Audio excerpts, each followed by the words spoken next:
Assalamualaikum warahmatullahi wabarakatuh. Ketemu lagi bersama Ibu Sita pada pembelajaran kita kali ini. Sebelumnya Ibu ingin menyapa kalian lebih dahulu. Apa kabar semuanya yang tentu saja di rumah ya.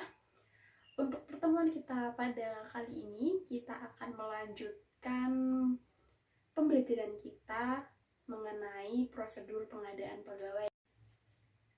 Karena sebelumnya kita sudah membahas mengenai prinsip dari pengadaan pegawai dan rekrutmen, untuk pertemuan kita kali ini kita akan membahas mengenai seleksi karyawan.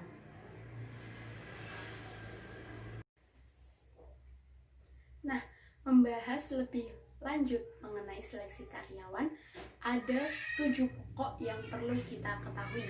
Yang pertama itu ada pokok-pokok dari seleksi karyawan.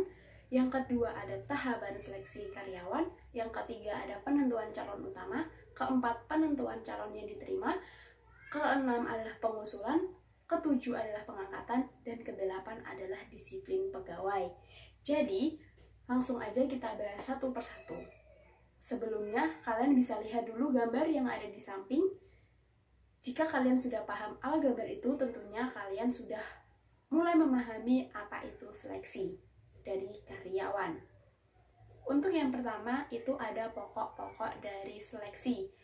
Ada 4 hal yang perlu kita perhatikan mengenai pokok-pokok dari seleksi. Yang pertama apa? Proses seleksi harus dilakukan secara efektif dan efisien. Kemudian proses seleksi harus sesuai dengan hal yang ditentukan oleh pemerintah. Kemudian yang ketiga, orang yang menyeleksi harus kompeten, jujur, dan bertanggung jawab. Yang keempat adalah semboyan adanya penempatan karyawan itu harus diselaraskan dan tentu saja diperhitungkan. Setelah kita pada pokok-pokok dari seleksi, kita masuk pada tahapan seleksi. Ada 2 hal yang mencakup dari tahapan seleksi. Yang pertama itu proses seleksi, yang kedua langkah-langkah dari seleksi.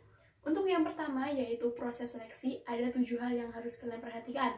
Yang pertama itu ada melakukan penyaringan, kedua melakukan tes, ketiga melakukan wawancara awal, keempat mengecek latar belakang peserta, kelima melakukan wawancara mendalam, keenam melakukan tes kesehatan atau fisik, yang ketujuh adalah proses pengambilan keputusan.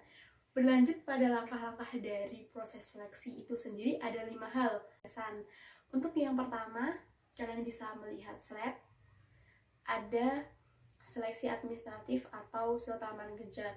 Tentu saja ini adalah tahapan di mana pihak perusahaan atau organisasi mensortir berkas-berkas atau data-data yang dilampirkan oleh peserta ketika melamar pekerjaan. Untuk yang kedua yaitu penarikan tenaga kerja, di mana perusahaan yang harus melakukan proses pengawasan atau controlling terhadap permintaan dan penawaran dari tenaga kerja itu sendiri. Kemudian yang ketiga itu ada identifikasi atau analisis jabatan, di mana nanti ketika calon karyawan atau pegawai itu sudah melalui tahapan-tahapan, diselaraskan dengan kebutuhan dari perusahaan atau organisasi itu sendiri. Untuk yang keempat ada tes dan wawancara. Tes sendiri adalah suatu langkah, salah satu proses seleksi yang mana tes ini itu dilakukan beberapa hal. Bisa tes pribadi, tes kelompok, tes kesehatan, tes bakat, tes minat, kemudian ada tes integritas atau ya kualifikasinya, ada tes keterampilan bisa jadi, dan sebagainya.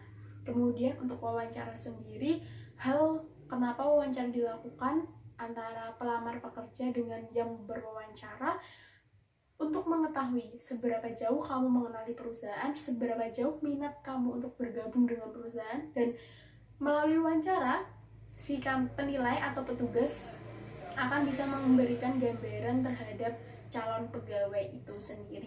Untuk yang kelima ada penempatan atau penugasan, di mana setelah melalui proses awal dari lamaran pekerjaan, melampirkan berkas-berkas surat lamaran, melakukan tes wawancara lebih lanjut, terakhir adalah penempatan atau penugasan, di mana calon pegawai atau karyawan yang dalam masa training ya istilahnya itu nanti ditempatkan di posisi-posisi atau jabatan-jabatan yang sudah ditentukan oleh perusahaan.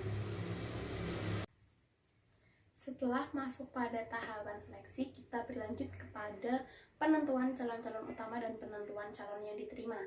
Untuk penentuan calon yang utama itu lebih tepatnya melakukan penyaringan lagi berdasarkan tes tertulis dan juga wawancara. Setelah itu berlanjut kepada penentuan calon-calon yang diterima berdasarkan penentuan yang pertama, kemudian lebih disaring atau dikerucutkan lagi nama-nama atau daftar-daftar nama yang tentunya akan diterima sebagai karyawan di perusahaan tersebut.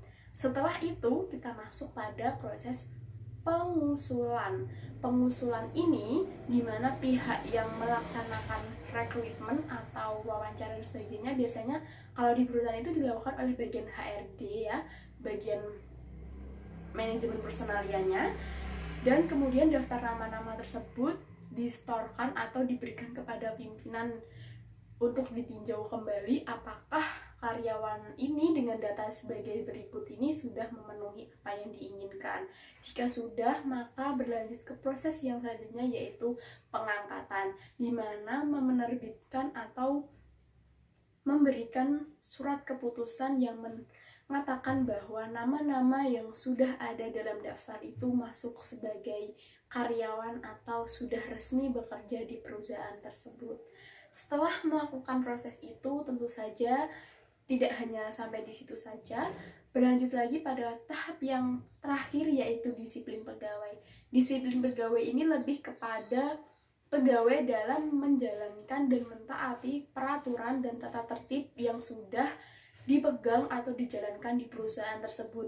Ini seperti SOP ya, SOP yang harus kita ikuti sebagai karyawan di perusahaan tempat kita bekerja seperti itu. Nah, disiplin-disiplin itu sendiri, misal kalian lihat ada beberapa hal yang menjelaskannya.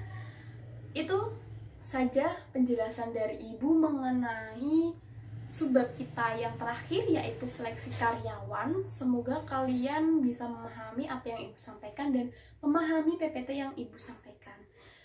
Untuk tugasnya nanti Ibu infokan lebih lanjut dan sampai ketemu pada pertemuan minggu yang akan datang.